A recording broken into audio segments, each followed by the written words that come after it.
Welcome, everybody, to the next episode of Chiefs Focus First and 10. You're here with JP Caleb, and we got Keaton on. What's up, guys? Good, man. How are you doing? Good. Good, everybody. How you doing, man? Keaton just got back from Italy. Bastard. It was a great trip. Great trip. Yeah. I don't want to talk to you about it because I wanted to go, but You didn't bring us any food. Bring us We're nothing. disappointed in you, Keaton. Yeah, Nothing. I'm sure. I'm sure you guys would have rather just stayed home and talk Oh, Chiefs, yeah. right? Yeah, it's been so lively lately with the Chiefs. It's been a not so interesting time, other than a few little outside stuff outside of the Chiefs. Other than Dieter retiring, and which we kind of somewhat assumed that was coming fairly quick, just given the fact of this roster, and he hasn't really had any playtime prior. So, and his back injury didn't help him much. So I don't think I think it was just time for him to. He's got kids now, and it was just time for him to retire. But I was. How would you guys remember his time in Kansas City?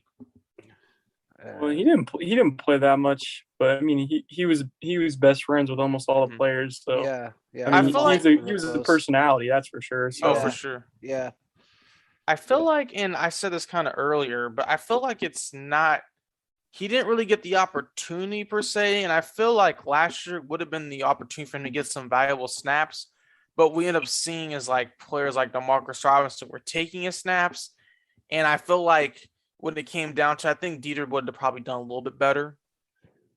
That's just my personal opinion. But we don't know all the behind the scenes stuff. I feel like that would have been the year to try to see what he could do. If you're letting Darius Fountain play, letting these other guys, let's see what Dieter can do. Yeah, so. And I agree with you. I think, they were marketing Robinson. They had been doing that for weeks, trying to find a team for him.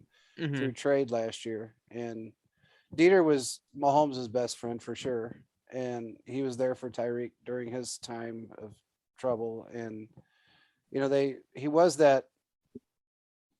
not. I don't know if he was the greatest player because we really never got to see him play. He was fast. He seemed like he ran routes okay.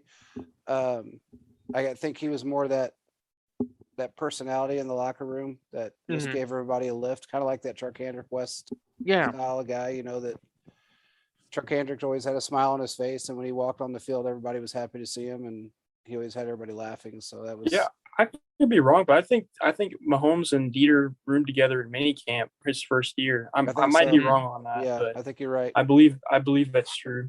Yeah, they were really close. So and they're going to stay close. I mean, it just is what it is. But it was probably a good decision on his part. I mean, it's 6 years in the league, or 5 years? No, 4 years. 5 years. I think he said 5 on his 5 story. Years. Yeah, 5 years in the league, and I mean, if you're not going to get the opportunity, and now it's past your kind of prime to a degree as a wide receiver, even though he's got fresh legs, that's for sure. It may have just been, it may have been a multitude of things, the family and wanting to spend more time with his kids, and knowing that he's I'm sure he did very well with his money that he did make, and probably doing okay. So what's the point? What's the point? Yeah, I think the Chiefs must have told him that he probably was not going to get a contract this year just because of the depth of wide receiver with Justin Ross even being added to the mix. I think he was just kind of the odd man out in this situation.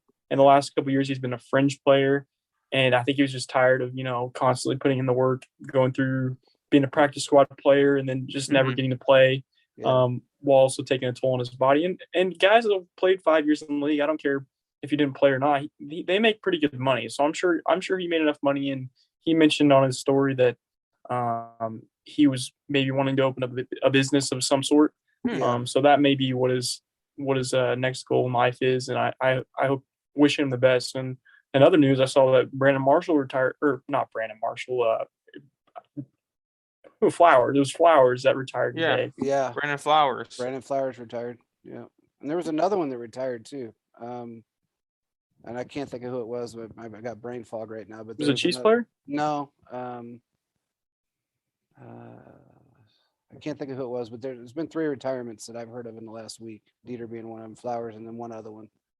That is center Alex Mack for the 49ers. Yeah, he retired. So I don't know. And then somebody signed a one-day contract to turn around and retire. I think they said that. I know who you're talking about. It's the quarterback. Fitzpatrick, he retired, Yeah, but he was maybe he was a gonna running back too. Might have been a running back as well, and I can't remember now who it was. Gore.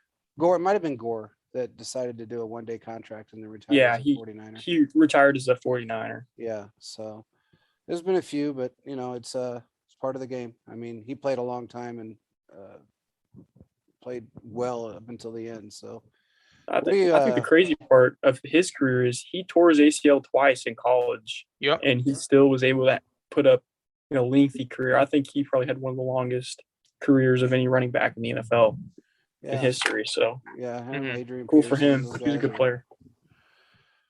What do you guys think of this D Ford situation? What's your opinion on D Ford? And everybody's saying that he should come back or not come back or whatever to the Chiefs at this point. I kind of I talked about this earlier before we started the podcast, but he's a player that with the guys that are available right now, there's not a ton. You're looking at maybe is one of those players, but there's not a whole lot left. There's Jason Pierre-Paul, who's visiting the Ravens today, who's a good player that I thought the Chiefs may bring in for a visit or may not. But they're all kind of older guys, and D Ford's a guy who's a little younger. He still has, I think, some left in the tank. He's very injury prone, so that's something to watch for. But if you're able to get a guy like that on a veteran minimum deal and he wants to come back to the Chiefs, which that's still up for question if he wants to come back after everything. But if he wants to come back, I'd be more than happy to see him back in a Chiefs uniform, especially for depth. Yeah. What do you think, Caleb? I mean, I wouldn't be opposed to it, but I feel like he's not going to come back to Kansas City for the simple main reason that the fans probably don't want him back. I mean, the last moment we have of D Ford is all sides, and he was all sides and negated the interception that would have put the Chiefs in the Super Bowl. And I feel like kind of from that whole situation, and everyone's irritated when they see that clip where he goes, "I was all sides," look at a confused face. I mean, it would be nice to have the depth, but I feel like they're going to go in different directions. I feel like the Chiefs traded him for a reason. If you're bringing him in, I mean, he has back injuries. Back injuries are nothing to play with, especially in football. And since he has these back injuries, I don't think he can be able to help this team get to where they want to be. And because of that, it's going to cause them to put money in a position where they're going to waste on a player when they could have put that much in another player, like a Sue, or like what Keaton said, Jason Pierre-Paul, or there's many others that are out there. Yeah. So it kind of honestly just comes down to the money situation, but I just don't see the Chiefs, even if it's a veteran minimum, $750,000. I don't see that even happening. Yeah, I kind of got a counter question to that. If it's not him, then who do you think they're going to bring in? Because there's no way, I don't see there's any way that Beach-Rule's in a season with $14 million in cap space. I like Ndamukong Suh, 1 year, $10 million, just going and do it. I mean, he's going to bring some intensity. Put him next to Chris Jones. I was kind of thinking the same thing. I'm like, put him next to Chris Jones. Let's see what they can do. I mean, it will help primarily because we will have. I'm kind of a little worried about our edge situation, but I feel like if you add a guy like a Sue, he can help disruption with Chris Jones. Frank Clark. If you guys have seen the videos, this man looks shredded. He looks like he lost a lot of fat. He's been cut. He looks like he's on a mission. Yeah. And we got other guys ready. I think we'll be fine from that standpoint. Now it's going to be interesting to see what they're going to do, but moves can still be made. However, it will come down to if the Chiefs can get the right guys in for the right situations. And if they don't do that, I mean, we're going to be in a situation where they're going to be sack nation doesn't exist. I mean, they're basically pressure nation now because they don't get any sacks. And when they do get close to getting a sack, guys just end up running freely and nothing happens. Well, I tell you, as far as D Ford's concerned, he didn't leave on the greatest of terms with the players as well. So it's not just the fans, it's the players. And I think a lot of them thought that he was milking it, and they were vocal about it to some degree. I know that for a fact, but I just don't see the reason. I mean, I can't see him coming back here, and I can't see Veach bringing him back, or Andy for that matter, with a what-if situation. Now, again, if he comes back on a league minimum, vet minimum, and it's a 1-year deal with an option to see how he does that may be a different story because then you can always use them in rotation for depth or something. But I feel like we need a starter. We do. We need because we don't know what Frank Clark's going to do, so we really need a starter. Well, I'm going to predict something really quick about Frank Clark. Okay. I've had this feeling for a while that he is going to have probably one of the best years of his career coming up this year. All right, give us some numbers. Well, I'll give you this before. I've talked to a few people that have said that he has worked out like none other. He's done everything to keep himself on the straight and narrow. He is putting all the time and the effort and the work in to be what he used to be. And he has got a new mindset.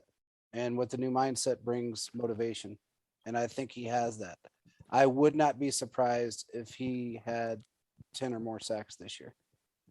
Okay. I would not be surprised. I have a feeling he's going to put a lot of pressure on people, quarterbacks. I think he's going to be in the mix with everything. And my buddy told me he's been working a lot on technique. And that's a huge part of that position is technique.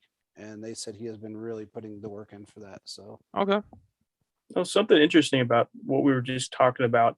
I was looking up some free agents that are still left, and a name that I haven't really talked a lot about is Trey Flowers, who's only 29 years old, but he's a defensive end, and he played for Detroit last year, which obviously probably not the best situation.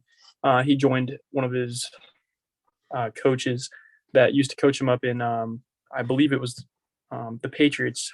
I believe he played for the Patriots, and he joined Patricia's team in Detroit and struggled a little bit there. But I think Justin Houston is still available as an edge. Sheldon Richardson at defensive tackle is a very good option. And same with Dominican Suh. Larry Ojinobi, defensive tackle, played for the Bengals last year. He flashed a lot of playoff games last year. So there's a guy that shows up. So there's a lot of linemen left. These guys are going to sign somewhere. So, it might as well be with a team that is defensive lineman needy and that can offer them a starting position. So there's no way we're done because I'm gonna look at the exact number here in a second on over the cap, but the Chiefs have cap space to do stuff still. And I was a little confused on why maybe a move wasn't made earlier. I thought we maybe had been saving it for a guy like Bradbury, who we thought that the Chiefs might get. Well, that may have happened, but that just went the other direction. But yeah, it did go the other direction. But now you're sitting here. Maybe that was the plan, and you have all this cap space now. What is the best option? I think it may be the best option may be to double up on maybe some veteran defensive line talent, because they do have $14 million in cap space, which ideally you could sign two guys off that list. You could probably sign Justin Houston plus a Sheldon Richardson, a Suh maybe, who's 35, but there's some better options out there. And you could still get away with having that $5 million that Veach likes to bring in during the season, or to have during the season to make some moves. So you think there's some guys out there. Do you think Veach will actually spend the money? Well, I think he has. I feel like in the past it's been kind of like we really could have used a trade during the deadline, but it didn't happen. Well, I don't think a lot of contending teams bring $14, $15 million in cap space into the season, because if you're trying to win now and you're expecting, because we heard it in the press conferences. I don't know if you guys have watched it, but on the Chiefs app, I've been watching the press conferences of some of the defensive coaches. Spags literally said that he expects there to be a learning curve, especially early on in the season with the younger defense coming in. I feel like if you're trying to combat that and prevent that from happening, the perfect thing to do is add some veteran defensive talent like a Trey Flowers, who probably would get somewhere between $8 to $12 million a year, somewhere in there. Okay. And I think he would contribute. I think as a defensive end, he could be a rotational guy. Him and Dana. I think that would be some of the better rotational players in the league. So, if it's a defensive end, if it's a defensive tackle, I think you have to get at least one more starting player, whether it's defensive tackle or defensive end, to at least have some depth going into the season. Because even though we used a first rounder on Karlaftis, the talent at defensive line is still very thin. It is, and as far as Justin Houston's concerned, I wouldn't put. I mean, I would give that about a 3% chance. It was a very harsh parting, and I just don't see that happening. I think if that would have been the case, there's going to have to be a lot of mending that goes on before he comes back. I mean, he didn't play up to his contract. No, First and foremost.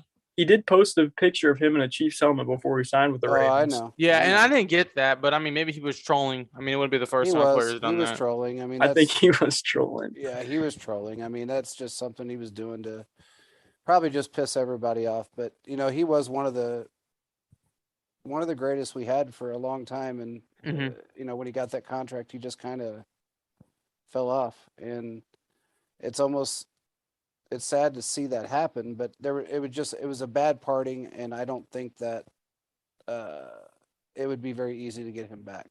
He would want a tremendous amount of money to come back to play here, unless they mended their internal issues and they built that trust back between each other, and he just wanted to win a championship. He's probably kicking himself in the ass for doing what he did, because he could have won a championship with us. I don't know, JP. I mean, I don't know if he really is, because I feel like he wanted the money. I mean, when you look at, he was getting what was a $101 million deal, $51 million guaranteed. Yeah. I remember looking at that contract, and I was like, man, that's a lot of money. We'll see what he can do. It just didn't work out, but we'll see what happens. I mean, I'm hoping for the best, but the player on the list that I would really want, that Keaton said earlier, would be Ndamukong Suh. You can put him anywhere, pair him next to Chris Jones. I think you're in a good spot. You won't have to worry about a lot of different things. If you have Chris Jones and Suh there, and add a healthy Frank Clark, and add like a Mike Dan to come in every once in a while, I think this defensive line will be okay with just that move. Was Suh at his age? Absolutely. Yeah, well, I mean, if you watched the playoff loss against the Rams last year, he was their best defensive player in that game. I watched it, and I've watched it again, and he was the best defensive player by far, and he got a lot of praise for that game. So he still shows up. Whenever it matters the most, he still shows up. He may be 35, but if it's a 1-year contract for, I don't know, I don't think I would give him $10 million, but if he wanted somewhere between 5 to 7, I would be willing to do that, just because of the fact that he is a veteran player who's had success in this league, who's had a long career, and has a lot of snaps, in the last couple of years. So he still is a serviceable starter. And I think he would be an automatic upgrade to the younger guys too. I mean, he could teach. Yeah, he would be an upgrade. I mean, who's going to start as a second defensive tackle spot? I mean, you got guys that are very unproven. The guy who signed from the Colts, who's more of a rotational piece. Yeah. It's just a lot of question marks there. But if you're able to get him or Sheldon Richardson, I think you're looking at this a little bit differently. And I know that's kind of what we said last year going into the season. I forgot who was it that just signed a deal with the Packers that we had last season that we thought was going to do really big things with us. Man, his name. Defensive tackle. Yeah, I'm trying to think of his name right now. We got from the Seahawks. Yeah. That tells you all you need. Jaron Reed. Yeah, Jaron Reed. Yeah. So, I mean, I think it's a little bit different than that, because I think Jaron Reed was expected to, because he was younger. Like, he should have had a better season last year than he did. And he showed up. He played a little bit better towards the end of the year, but I think a veteran like Suh would come in and make an impact immediately, more so than some of these younger guys. Yeah, I think he would be a good as far as teaching the younger guys how to play and giving them techniques and things of that nature, and also being a viable starter. As long as he stays healthy, I mean, I wouldn't have any complaints. I wouldn't go more than $7 million on a 1-year deal, but for who? For Suh. I feel like, honestly, in order for him not to go to rival, you need to give him 10. He could very well end up like a team like the Bills, and then you got to deal with Von Miller and him, true. And then other guys. So it's kind of like you kind of got to spend the money, and we'll see. I'm going to be ultimately disappointed if he does not spend this $14 million by the midpoint of the season. If he does not spend the money, it's going to be, I think that's my question mark. Is he going to? Does he like any of these guys well enough to bring them in for probably a little bit of an overpay? Because it comes down to, do they want to win a Super Bowl, or do they want to have the same thing happen last time? Because Pressure Nation didn't do anything for them besides make the team look really bad. Yeah. That's facts. Well, I don't know. I would rather pay Trey Flowers more than I would rather pay Sue. Yeah, that's just me. But I don't know if either of them. I don't know if either of them would start. I think Sue would start. I don't think Trey Flowers would start. But I feel like we need more depth on defensive end more than we do at tackle. Mm-hmm. Well, it's going to be interesting to see. And I know Veach likes to carry some money through the season. Usually hangs on to about $5 to $6 million during the season. So whoever he does sign, it's going to probably be a $8 to $9 million guy, and hopefully it's somebody that'll fit in within the scheme. And that's a big part of it. We preach this all the time: is you could have 5 great guys out there, but if they don't fit within the system, you're wasting money and time, and you may not be in a viable position with or without them. So, or just as bad a position with them or without them, I should say. Yep. There's been a lot of weird articles coming out because there's not a whole lot to talk about. I mean, somebody had an article out about, I just looked at it earlier and I can't think. It was just a very strange, weird article about a certain player that the Chiefs should have picked up, which I didn't understand in any aspect. But it was, I wish I could remember who it was now. It was the same guy that wrote the Charlie Weiss crap. He wrote another article about a player that we should have signed, and it just it made zero sense. It was somebody that would have never fit in our scheme. I'll tell you another thing I've seen. This is getting old. Okay, the whole thing about Britt Veach causing the issues for the Chiefs last year during the beginning of the season or throughout the season has got to get squashed at some point. Same writer, same ignorance, but that is something that causes more animosity with fans and more doubt than anything else, is when you put out crap. And that to me is just ridiculous. Okay. Could it have affected Andy and his decision-making to some degree? Maybe. But Andy was also sick for 6 weeks, 7 weeks. So he had absolutely nothing to do with the play calls or the way the players were actually playing the game. There were so many other factors that were involved to bring up Britt Reed as the problem and the reason why the Chiefs struggled. I don't understand it. I don't get it when it's proven fact of all the other issues that this team, and the adversity they had to go through last year, to throw it on somebody that's not here, that really had absolutely nothing to do with what was going on during the season.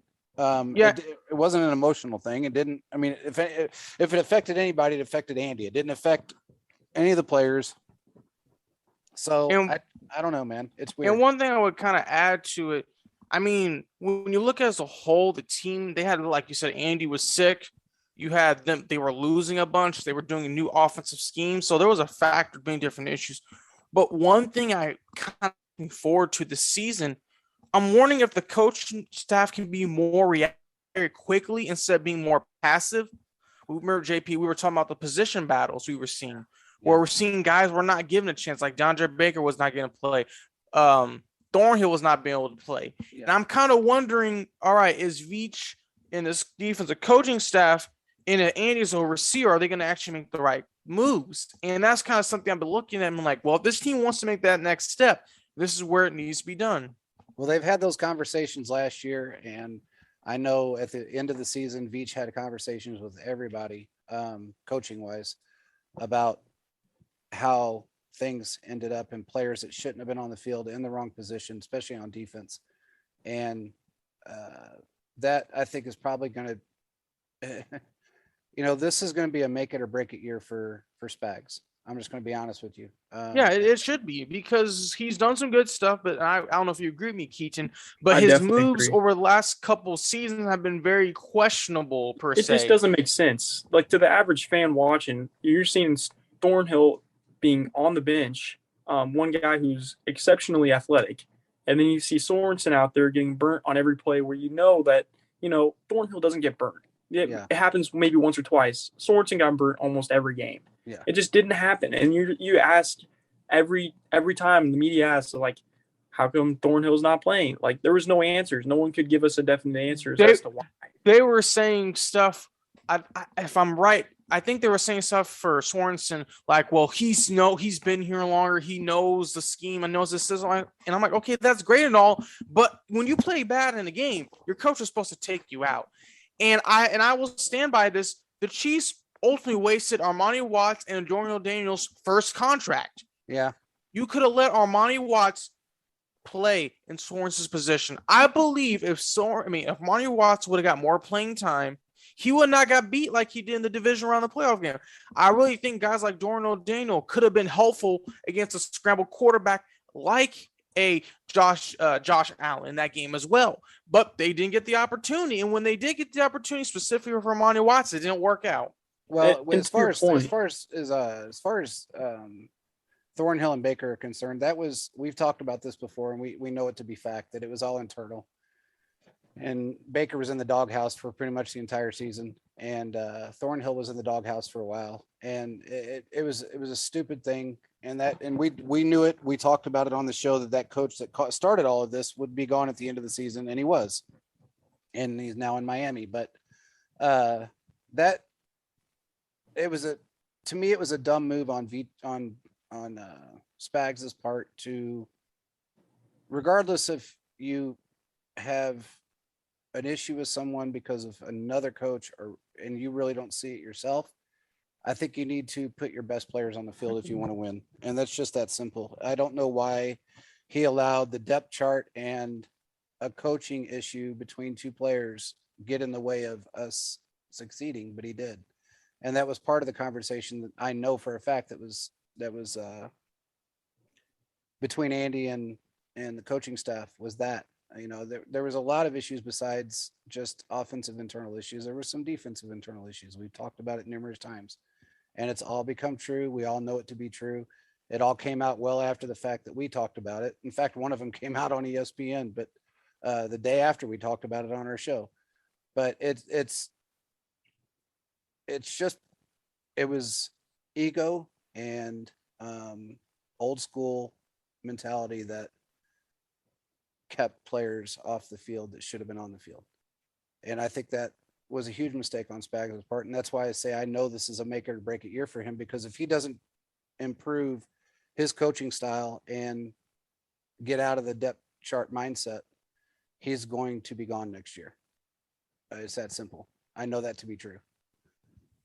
Yeah, I think that is the right decision if that happens. If we go through another year like we did last year where there's players that we wonder why they're on the field and they end up having a bottom half of, scoring wise against their defense, or bottom half of the league, I think you need to see them gone, because I think it sends a message to the rest of the team that, well, hey, we're going to keep guys just because we like them, not because they're not performing. You know what I'm saying? Because if he's not performing, he should not be a coach. And something else that's kind of annoyed me about him is his inability to play younger players just because they may not know the system as well. And the reason that annoys me, because we could be a bottom team, like 32 out of 32 teams, we could be ranked last in defensive efficiency, and he would still refuse to put players in. Like, how is it going to get worse? Like, it's already your bottom half of the league. Why not try something new? Why not play some rookies, get them the playing time, get them an experience? And, these older guys are going to be gone anyway. Why not let these younger guys get some steps or get some reps and get some snaps to maybe, prevent some of these things from happening later in the season where, some of these older guys are just way too bad, like Sorensen. You see him coming off the field, and then Thornhill makes some mental errors in the Bills game. Well, maybe it's because he hadn't played half the year. So that's just my opinion of it. Well, I have a question for you guys as well then.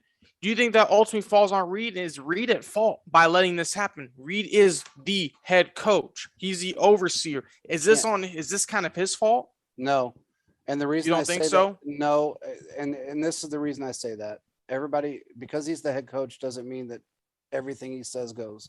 It's in every defensive coordinator's contract and most offensive coordinators' contract that they have the ability to call the plays, put the players on the field that they want on the field. And no one, usually it's similar to how what's his name that went to the Giants? It was going to be our offensive coordinator, Kafka. I mean, Man. he got full control of the offense. He has the say in every part of the offense, whether it's good or bad. He has the say, and nobody can overshadow that. The head coach can't overshadow that. And it's Well, similar to the Eric Bieniemy situation. He was allowed a certain amount of calls on his own, and that's why there were certain times that you seen Andy calling every play, and then there was times that you saw Bieniemy calling plays, and we went downhill. Um, it's one of those things that you have to realize that every coach has, when you're up to that stature, every coach has in their contract that they have the ability to do something. Spags has that ability. He has that ability to be able to say, okay, I want Sorensen here. I want this guy here. And I'm sure that's changed now, but it was in his contract, and it just is what it is. And if he was too I guess if it's too egotistical or maybe too headstrong to take suggestions from someone else, then that's on him. I do feel, however, JP, I don't even interrupt you. I do kind of disagree with that because I feel like if you're the head coach, you need to have your hand in certain aspects of the game. And if you're having issues, if you're having issues, you need to step in and be like, okay, the right players need to play. We know what we can get out of Juan Thornhill. We know we can get out of a Dirty Dan. We know we can get out of a Ben Neiman. Yeah, I agree. It's just, I feel like, I understand, like you're saying with the contracts, but I feel like the head coach should be able to oversee that and make some changes. Because if you don't make changes, the Chiefs will lost off those moves. I mean, they wouldn't even make the playoffs, to be honest. Yeah, I agree. It's possible. I agree with that. I was going to say that in another coaching's position, say it was Bill Belichick, probably the best coach in the world. You think he would stand for letting his defensive coordinator that change would be made during the game. Well, that change would be made. Here's the thing, though. When you look at a Bill Belichick, you're not going to see those style of contracts for an offensive coordinator or a defensive coordinator. Josh McDaniels never had that kind of pull. What's his name? They went to Detroit. Patricia. He didn't have that kind of pull.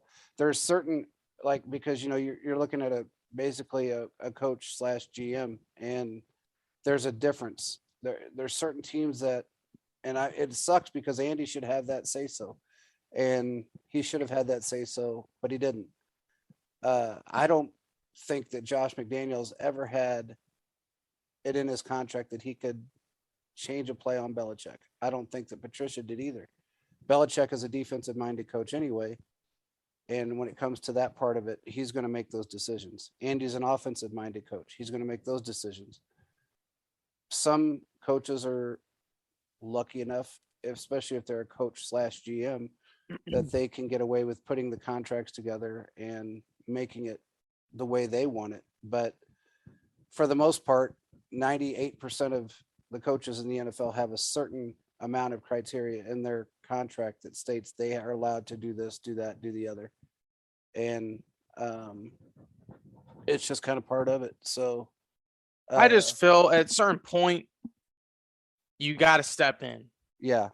And at least not make them, but let them know, like, hey, you need to figure something out because this right here is not working. Well, and I know Andy has a friend who's friends with a lot of these coaches, more specifically when it comes to Spags. But I feel like it comes to a point where your decisions ultimately affects everyone. Yep. If someone does something on the football field that they're not supposed to do, that the defense coordinator is allowing them to do, it's going to affect the offense. And if it's going to affect the offense, it's going to affect the special teams. And ultimately, it's going to affect the whole team. And then they could lose that game. I agree with you. And we saw players Zane Anderson was getting a shot on special teams. The guy had back-to-back weeks, 2 costly penalties on special teams. I remember that. Kick return was negated. We would have won that Bengals game if they got to give him that kick return. I fully believe that. And then the next week after, he runs it to the punter. So, what's funny about that too is that you say that and it kind of cracks me up because when Toe was doing his press conference and I think it was actually Harold, a friend of the show's, and She's Focus, he asked the question, who's one of your shining stars on special teams right now? And he actually said Zane Anderson after that. And I'm surprised by these answers because it's like, okay, I understand, like, you don't want to bash a player, But when you lose a game like that in those type of fashion, or you see these issues come about, I understand no one's perfect on a football field. There is too many extraneous factors that are going to cause problems. But I feel like you got to have a stand somewhere and make sure the right players are playing. I mean, back-to-back weeks should be more than enough saying, okay, this should not happen again. Well, and that's like I said, and I completely agree with you. And that's why, when Andy has those conversations and Brett Veach has those conversations with the positioning coaches or offensive defense coordinators after the end of like a season like we had last year, that's what changes in their contract. That's what changes in the abilities that they have. If they want to stick around, this is what's going to happen. That's why you see now Matt Nagy here as a quote unquote quarterbacks coach, assistant coach, things of that nature, because some people just don't want to change. And it's just part of it. And the crazy thing about this whole thing is that the last year Sutton was here, when we went on that, we were like dead last from week 1 to week, I think 5. And we talked about it on the show. The Chiefs brought in a couple of consultants to help the defense along. And they went from dead last to like 17th from week 5 to week 10. That consultant left. They went right back downhill again. That consultant, one of those consultants was Spags. He was not working that year, and he was one of those consultants that helped with the defense. So it's crazy to me to think that, he did so much good, but yet can do so much harm at the exact same time and honestly, it really makes you want to think that he's very egotistical. And he's very strong-willed. And when you tell him, he's the type of guy to me, just from the outside looking in, if you tell him it's raining outside and it's pouring buckets, he'll say, no, there's not a cloud in the sky. It's just he just seems like one of those kind of guys. I don't know. I've heard different things from different people I know. Some are good, some are bad. That's not my, place to get into it. But the one mistake that he made last year was listening to Sam Madison. He should have never done that. That was a huge mistake on his part. And it ultimately cost us not only games, and a chance at a Super Bowl, but it made us look bad. And that's something that we shouldn't have done. But I think that's not going to be the case this year. I think that's going to be turned around. So anyway, the guys from New York, what are you gonna do? Yeah, he's got his own mindset, man. I mean, and he is a 4-time Super Bowl coach, 2-time winning Super Bowl coach. So there's a 3. I think he's 3-time Super Bowl winning coach, has been to 4. Yeah. So I mean, that's, he knows his stuff. It's just you gotta move. You got to adjust. You have to adjust. You have to adjust. Yeah, and you can't let your own mindset and your own internal feelings get in the way of the team's success. And I think that was a huge problem last year on both sides of the ball. And it definitely wasn't because of Andy. So it's just something that had to change, and they're making those changes, and they've done a phenomenal job, I think, as far as bringing in talent. And they got a couple of holes to fill on defense, but as far as offense is concerned, they're stacked. And most of the defense is stacked. It's really just a matter of filling a little bit on that defensive line and seeing what they can do from there. But I think they've done a phenomenal job this year. Veach was on a mission, and he hit it on every point. I mean, he really did. Other than, the D line, which I feel like he had a plan in place that didn't work out. And that's probably why we're not seeing what everybody wants to see right this minute. But I wouldn't put anything past him. So always remember that guy's always got a plan Z. Everybody has A, B, and C. He's got a plan Z. So he's looking to the future for everything. And he knows that not everything's going to work out. It hasn't nothing works out for everyone. I mean, it's not like you have a perfect scenario in every situation.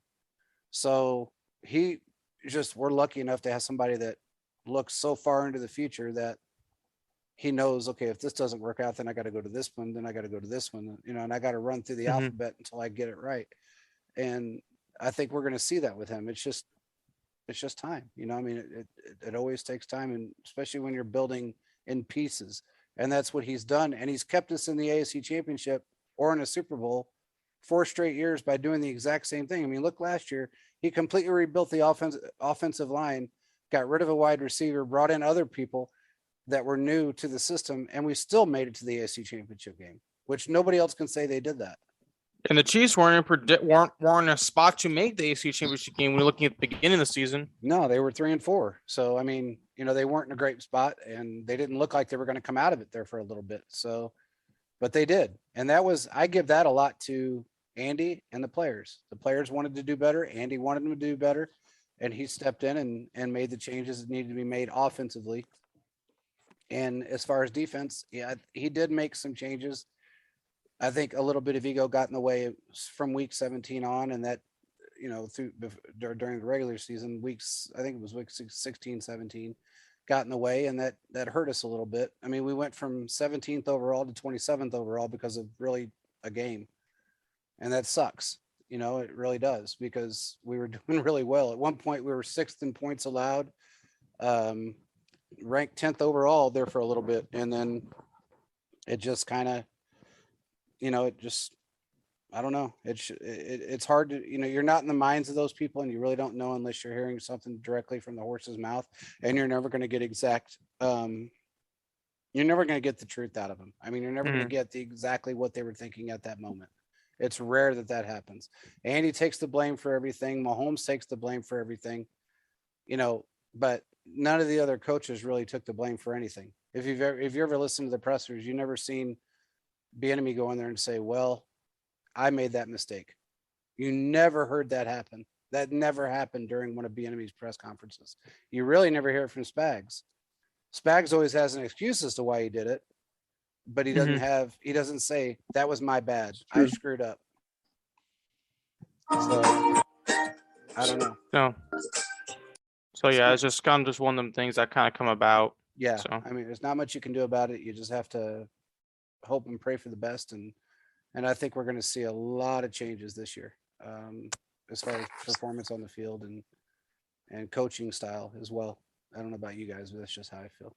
I forgot to tell you guys, but tomorrow Tyreek Hill is going to be in Joplin doing that camp at my high school. So I'm going to go watch him for a little bit over there. But oh, he is. Oh, nice. Yeah, it was funny because I was on a Snapchat. I was looking at my stories. He said, "See you in Joplin next week." I was like, "Really?" He's going to be at my high school, so that's nice, man. Yeah, that's cool. He's charging $350 for a kid to go to his camp. $350? Yeah, I was wondering why he was coming back, but that gave me my answer. Yeah, $350. Oh my goodness! Whew. Wow. I know he did one in the late, though. That probably was the same amount or more per kid. Well, he was supposed to do one out here. He was supposed to come out here last year, I believe it was, with all the wide receivers and do, kid, signings and practice with the kids and this and that and the other. He didn't end up coming. So a friend of my daughter's was pretty upset because he really wanted to meet Tyreek Hill. And I had Caleb and I had a Tyreek Hill signed mini helmet, and we ended up giving it to him for his birthday because he was so upset he didn't get a signature from him. So he was pretty happy that he got that. But he I don't know. We ought to talk a little bit about that real quick, because that's still a topic of conversation with seems like everyone. Is this podcast that it comes out tomorrow? Am I not right? Yeah, it comes out tomorrow. Mm-hmm. Yeah. I cannot believe some of the stuff that's been said that he's just been saying is clickbait and just to get people to watch it. It's ridiculous how he bashes his old franchise. I feel like he's not bashing the Chiefs, and I think his press conference that Harold and Rob were at from Fox 4, he basically kind of said he thanked the team, he was happy with everything. I don't think he was trying to say they suppress the stat. I think that clip was used to stir controversy. Yeah. And it did just that. But why even release that if you know it's not true? That's the thing. Like, why would you even do that? Because then people like me, we watch that before he, says it's not true, and we're like, what the heck? Like, Why would you do? Well, that was his whole team Rosenhaus like that brought that up. I mean, I don't think that was him. I think it was Rosenhaus that said that in that clip, wasn't it? Yeah, but he still posted it. I mean, he sure had to say in that going out. So I'm sure he did. But he it wants kind of people to watch it kind of rubbed me the wrong way. It did too. I mean, don't get me wrong. It didn't. I think people might be taking it out of context, but I think he ultimately was just bringing in viewers. I mean, the guy, he's marketing himself right now, and he's building a career beyond football. That's really what he's doing, and I think he's going to have a lot of success. He's not going to have nearly the success he had here, but he's going to have success in Miami. And then when it's all said and done, Caleb thinks the same thing, that he may come back here, play another year or two, and then retire as a Chief. I mean, it could be, or he could, on the flip side of that, he could play this last 3-year contract and say, you know what, I'm set for life. I don't want to play anymore.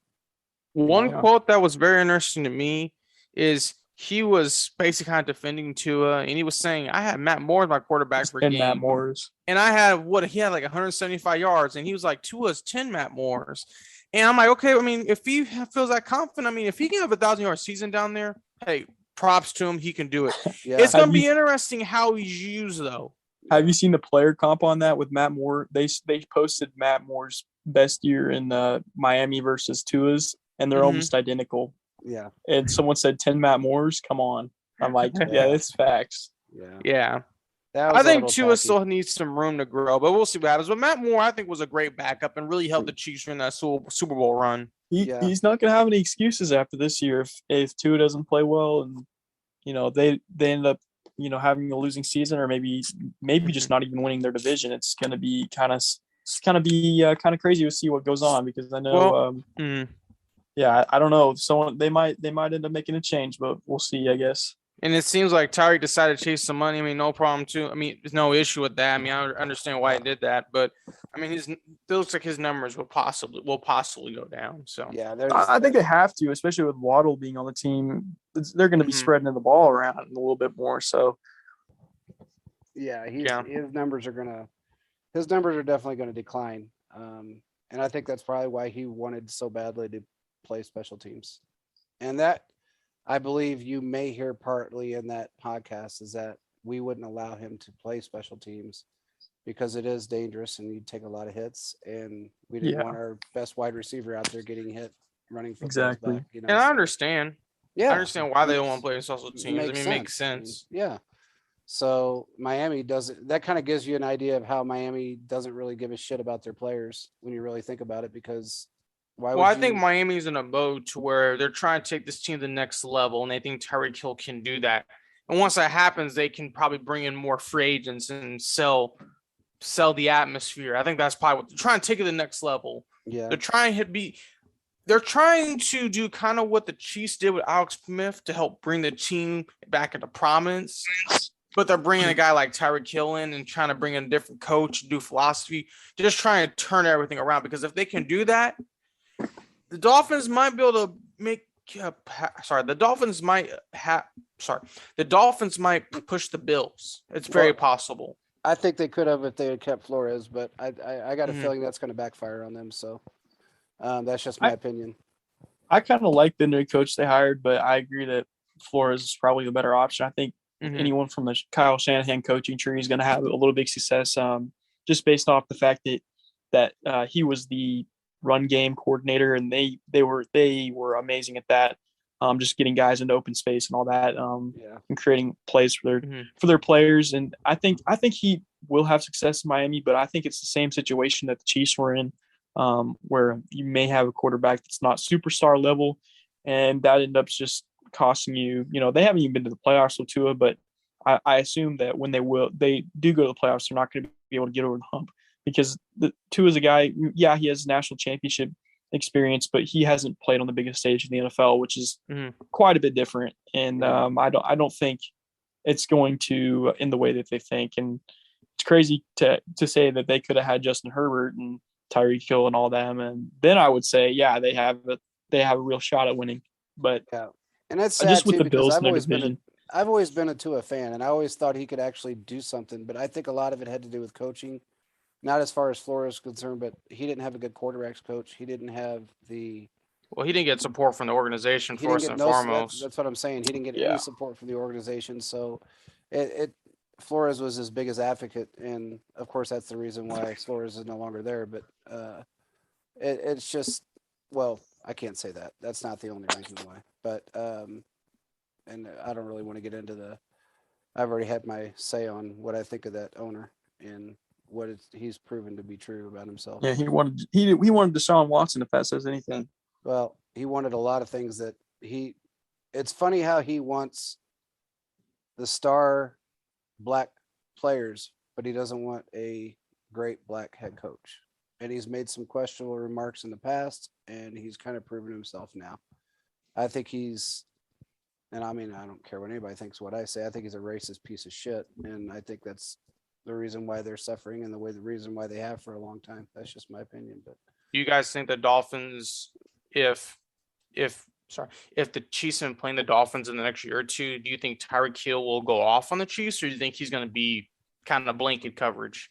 I don't think he's going to go off. I think I'd hope we know how to play him. Yeah, I hope not either. But I don't think he's going to get the numbers that he would get, with against other teams, simply because of the fact that we know him so well. And they're going to be all over him. And I truly believe he's going to be more of a short yardage wide receiver than he is a long yardage wide receiver in Miami. That can break the long bomb. Yeah, because Tua's got the strength. He just doesn't have the accuracy with the strength. Mm-hmm. So yeah, he could put the ball down the field. He's just not very accurate while he's doing it. So gotcha. I thought it was the other way around. No, see, I watched a lot of film on him, and that was where he struggled a lot. Was where he, if he went downfield deep, he couldn't thread the ball similar like a Mahomes could. Double covered wide Tyreek Hill and drop the ball directly into his hands. He just couldn't do that. But I don't know. Maybe he's had a resurgence. Maybe he's changed a little. Maybe he's got more accuracy now. But the film I watched on him, that was a lot of his struggling was going deep and being accurate while he was doing it. Similar to how really Lamar Jackson was, the first couple of years he was in the league, is that he wasn't very accurate down deep, with deep passes unless somebody was wide open. And even then there was times that he was completely off. He was 5 yards to the left, 5 yards to the right, 20 yards over their head or short. So I think a lot of times your mind plays tricks on you. And I think that's part of Tua's problem, is because he's not an arrogant guy. He's actually pretty humble. I think his mind just plays a lot of tricks on him. And when that happens, you're not as, you don't flow as well, I guess I should say.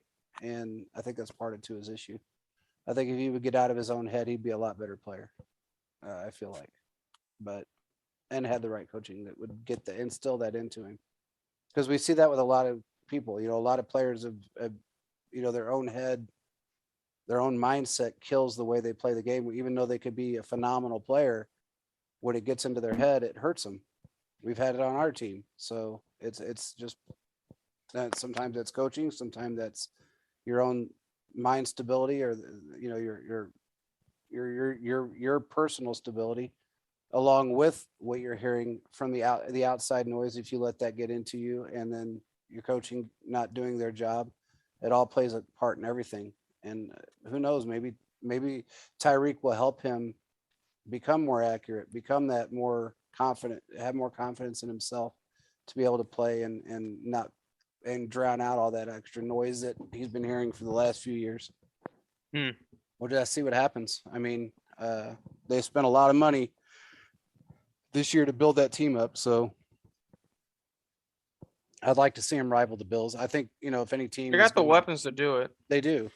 And I think, I don't know about you guys, but I had a feeling the Bills are going to regress this year. And I think Cincinnati is going to regress this year. So I believe that Cincinnati will regress. And I think there's a couple teams, and when one team regresses, another team has to do better. A couple teams I think are going to do better. I think it's obvious that, the Chargers are probably going to be better this year than they were last year. I think you're right that the Bills may start off a little slow. I think the Bengals are definitely going to regress from last year, even pre Super Bowl run. I mean, they didn't have the best record. They lost to a lot of bad teams like the Jets and all that. But then they went on the run and they went to the Super Bowl because they got hot at the right time. But I think they'll take it back a notch to where they were last year. And to your point, I think the Dolphins will rival the Bills a little bit more than people think. I still think the Bills are going to come out on top in that division. And that's not to say that the Dolphins couldn't earn a wild card spot, but just with how loaded the AFC is, with the Broncos now being good, the Chargers now being good, the Chiefs are in the same division. How many wild card spots are there going to be left? After the end of this year, because you're looking at, well, whoever doesn't win the AFC West, that's definitely going to be one wild card, and the third place AFC West team may be the other wild card. So it's just going to be interesting to see what record they can put up. I know the AFC West has a pretty hard schedule this year, so if they're able to beat out some teams, and we'll see. But I think if they don't make the playoffs, it's going to be a really bad look for Tua, plus their whole team and the head coach, just from what's all happened this offseason. Yeah, the owner is going to be the one that's going to get the brunt of the punishment on that one, because I think he started off the downfall of every time a team. It's funny when you look at how the Chiefs have slowly rebuilt their team over the last 4 years. They've still been able to maintain their status and either win the AFC or go to the Super Bowl. And a lot of teams, when they do what Miami does, which most teams do, they just do a fire sale. Miami's done it like 3 times in the last 10 years. But they do a fire sale, they get rid of everybody, they're dead last. Then they get to a point where they're just starting to do well, like they did with Flores, a 10-win season, 9-win season. Oh, you're fired. And then they do it again. And when you go on those, if you don't give a coach enough time to acclimate and have the players acclimate to him, you're never going to get anywhere. It's just that simple. And these teams like Miami that fire their head coaches, whether it be in the middle of the season or they don't give them enough time, a new head coach with a new team needs 5 years. It just is what it is. And you're not going to get that. John Gruden had 4 years with the Raiders, and he wasn't a new head coach. I mean, he was a Super Bowl winning head coach. So it's horrible to watch some of these guys fail because of they're set up to fail. And I feel like Flores was set up to fail, in my opinion. It's just me, but I don't know, man. Sometimes karma's a bitch and it'll come back and bite you in the ass. And I think that might end up happening to Miami, but let's see. We'll see what happens. Any other news that's going on out in the NFL that we need to discuss?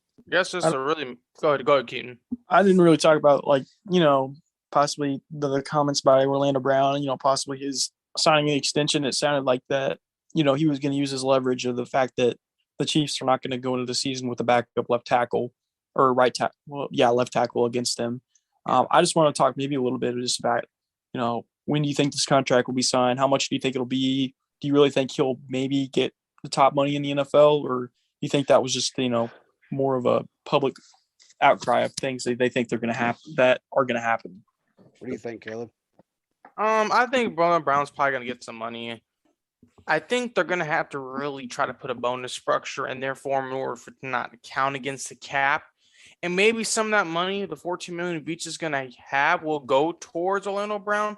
But I feel like you can't give a large amount of that money to him. You have to spread it around. I think he could possibly be considered the highest paid left tackle. But I feel like the Chiefs will be able to work out a deal where it's team friendly and there'll be a lot of bonus structure involved. Easy stuff that I think he can possibly attain, where Clark Hunt is cutting the check rather than the Chiefs cap space. Yeah, I agree with you. I think that he,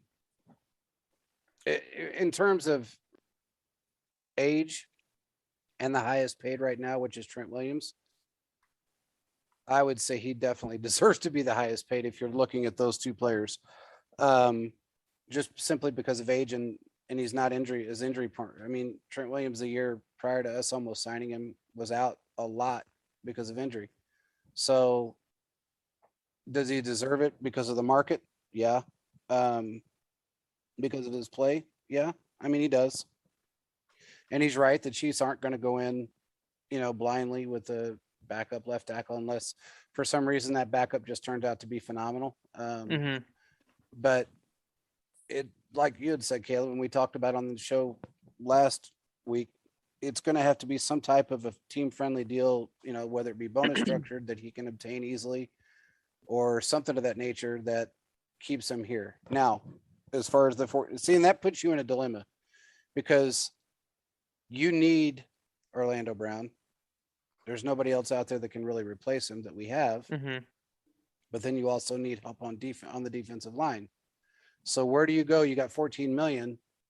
Do you drop it on Orlando Brown, or do you go out and sign one of these guys that are going to want $7 to $10 million a year on a 1-year rental?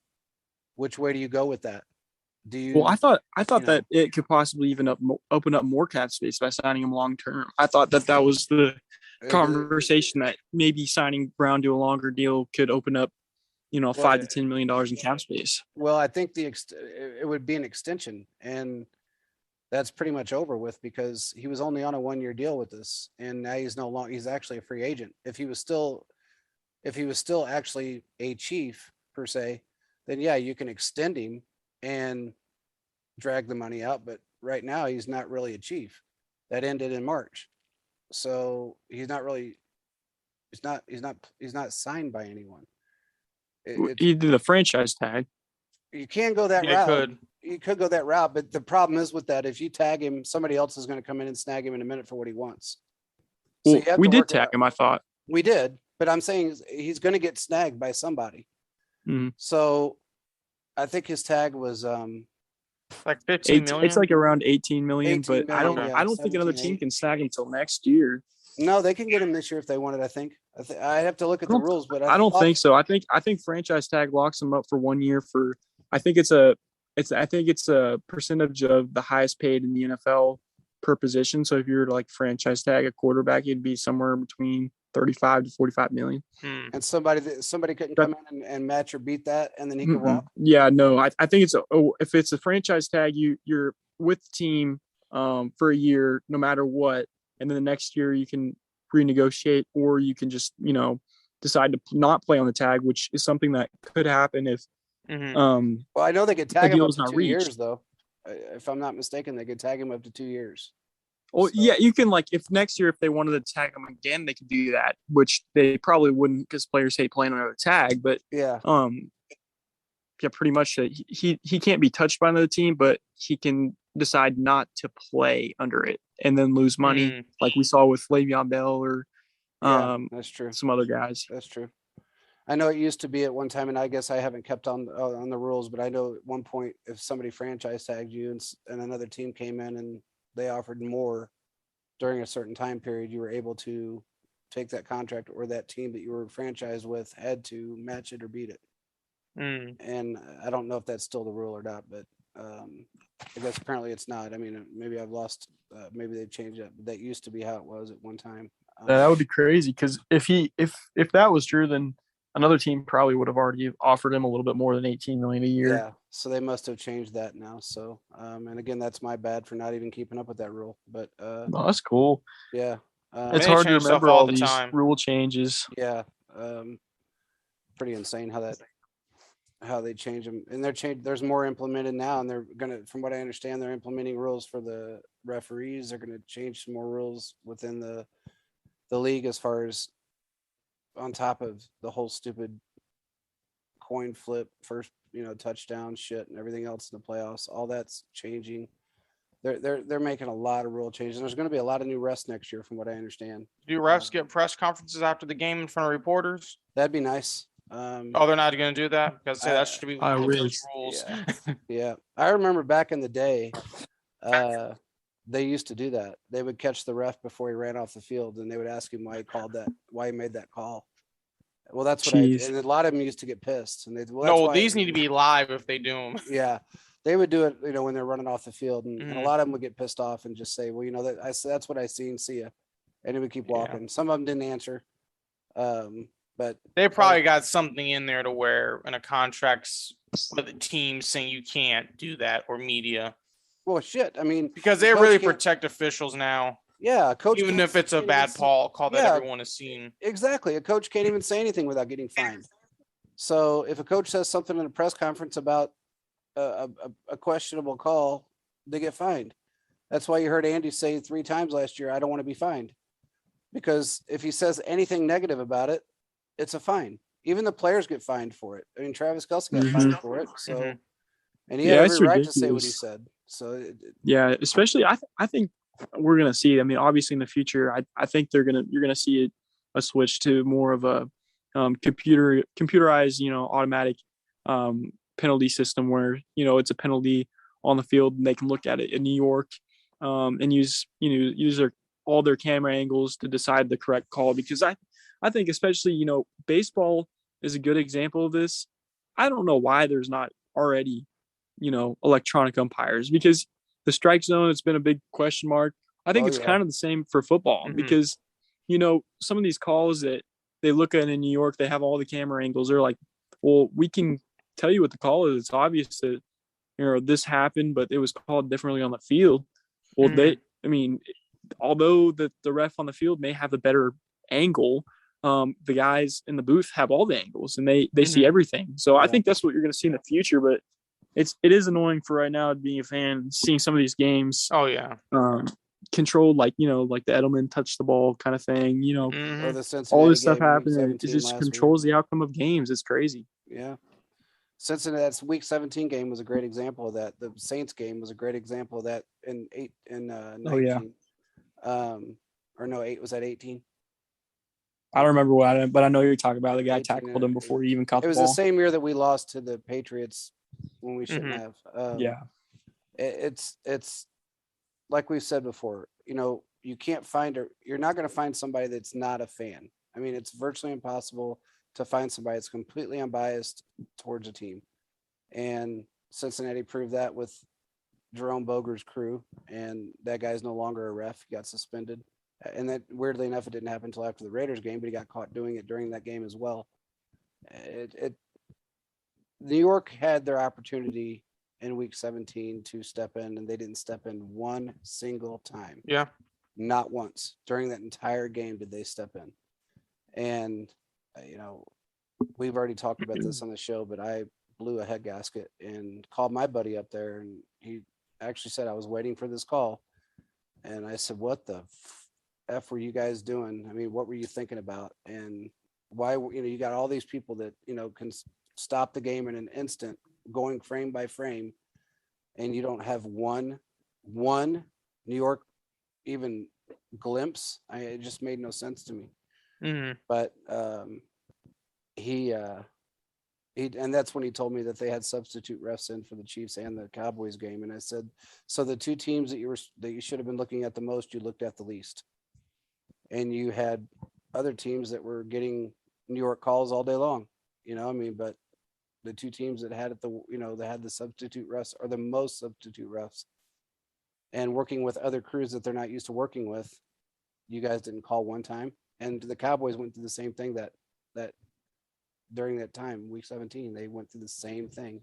Substitute refs, bad calls. It was a horrid time for two football teams for sure. And I'm sure there was others, but those were the ones that stood out the most were the questionable calls then.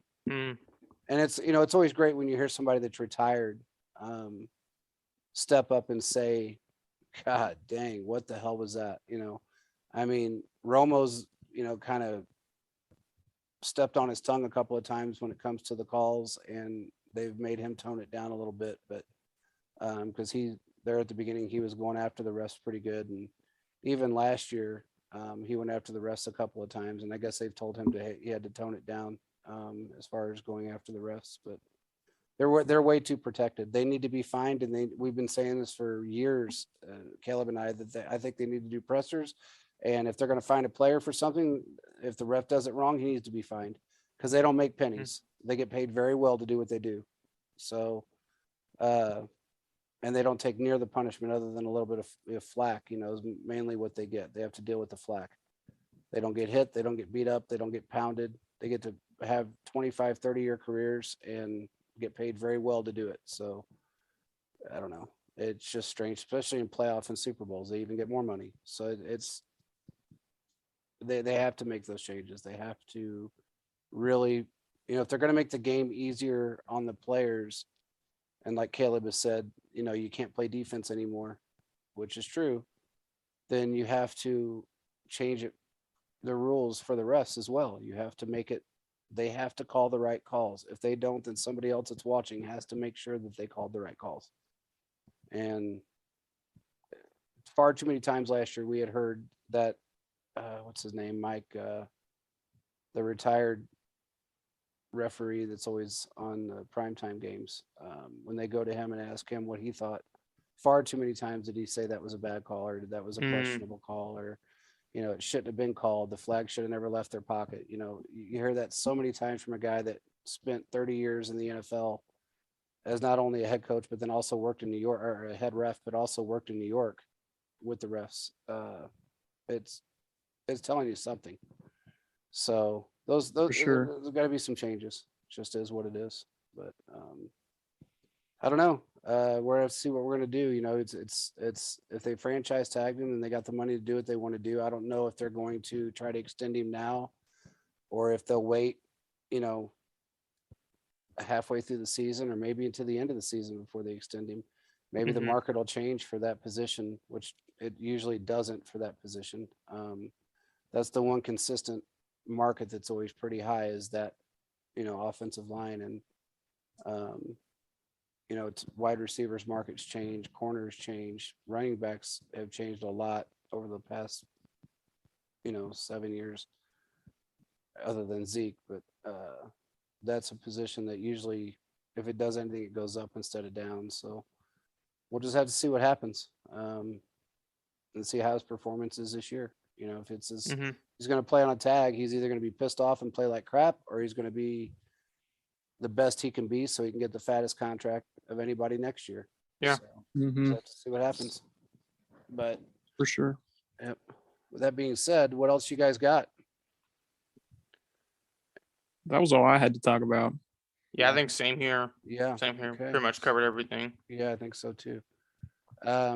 With all the chatter out there and all the crappy articles and the clickbait stuff, the one thing you won't get from us is clickbait. You're going to get true, factual articles. So make sure you follow chiefsfocus.com and follow the podcast, Chiefs Focus First and 10. Check out and make sure you follow Keaton on Twitter and Instagram. Keaton, give out your handles real quick. Yeah, my Twitter is Keaton the Kicker, and then my Instagram is just Keaton Huff with 3 F's. So I appreciate a follow of you guys. I do a lot of articles and stuff like that. So yes, if you want to drop a follow, I can keep releasing content for you guys, so you guys can get it straight from me. Definitely. And he's been doing some great articles as well. And we're also on Newsbreak and a few other media outlets that we're signed up with, news and media outlets that have, brought us on. And so if you can't find our articles, if you got Newsbreak on your phone, turn your notifications on for Chiefs Focus, and you'll see an article there every day. And with that being said, we will talk to you guys next week.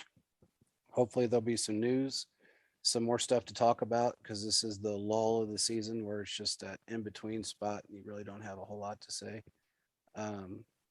But we try to keep as much content as we can coming to you guys. So with that being said, we will talk to you guys next week, and I hope everybody has a great weekend.